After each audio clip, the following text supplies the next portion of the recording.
Bonjour mes bien chers frères, il y a quelques mois, à la demande de mes supérieurs, j'ai organisé un pèlerinage en Terre Sainte, qui, Covid-19 oblige, est tombé à l'eau, puisque nous aurions dû partir mardi. Hier, nous aurions dû visiter Nazareth, Cana, le Mont Tabor. C'était des belles choses prévues au programme, et le but était bien tout simplement de me sanctifier, mais aussi d'accompagner, de sanctifier tous les pèlerins qui seraient venus avec moi. Et c'était quelque chose vraiment de très bien. Et je l'avais organisé aussi bien que possible. Ça fait quelques années que j'ai la chance d'y aller, donc j'avais pu essayer de proposer le meilleur programme. Et tout est tombé à l'eau. C'est pourtant un moyen formidable de se sanctifier, de se rapprocher du Seigneur. Il y a une chose qui est évidente, c'est que après être allé vraiment sur les pas de Jésus, de voir le lac de Galilée sur lequel il a marché, d'aller nous-mêmes dessus, alors en bateau, sans marcher, mais de voir Nazareth et de voir le calvaire, de voir toutes ces choses qui ont vu vivre notre Seigneur, fait qu'on ne lit plus ensuite l'évangile de la même manière. Jésus marchant sur les eaux, ça devient une réalité très concrète, et non seulement une histoire de l'évangile avec quelques images que nous sommes mis en tête depuis nos années de catéchisme. Non, je pourrais dire que l'évangile s'incarne beaucoup plus. C'est donc incontestablement une grande grâce que d'aller en pèlerinage et un grand moyen de sanctification. On ressort forcément plus saint après un tel pèlerinage qu'avant d'y être allé. C'est une petite invitation à y aller aussi. Mais je me suis retrouvé hier, au lieu d'aller visiter ces lieux saints formidables où Jésus a marché, eh bien à marcher moi-même, non pas sur l'eau, mais autour de mon étang, pour tondre essentiellement, pour tronçonner un petit peu.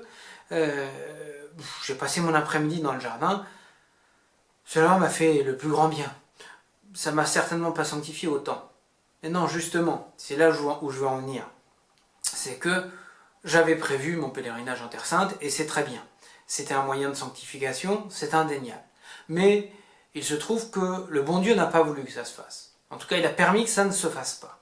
Et il y a une chose que je sais, c'est que quel que soit l'endroit dans lequel je suis, quelle que soit la situation dans laquelle je suis, je peux me sanctifier. Ainsi, en acceptant la volonté du bon Dieu et en me retrouvant dans mon jardin à tondre plutôt qu'à prier à Nazareth, eh bien, je peux me sanctifier autant. Tout est dans l'ouverture de cœur que nous avons. Alors certes, c'est moins exaltant, moins enthousiasmant pour les sens et l'esprit que de tondre son jardin, mais aux yeux de Dieu, je peux lui offrir cette chose et elle aura la même valeur pour lui.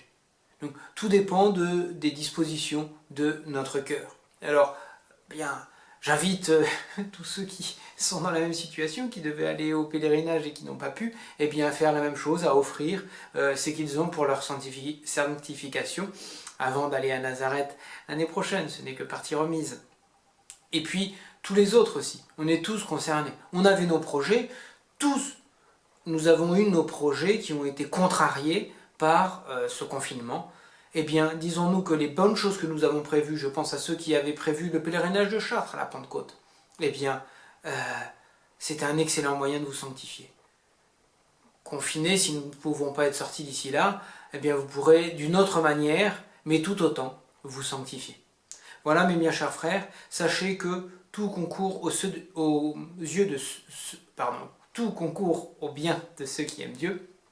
Et il faut, pour reprendre une formule de saint François de Sales, il faut fleurir là où le bon Dieu nous a plantés. C'est-à-dire, il faut se sanctifier là où le bon Dieu nous a mis. Et là où il nous a mis, c'est ici et maintenant. Je vous souhaite une excellente journée. Je vous confie à Notre-Dame dans la prière et demande à Dieu de vous bénir. À demain. Passez une excellente journée.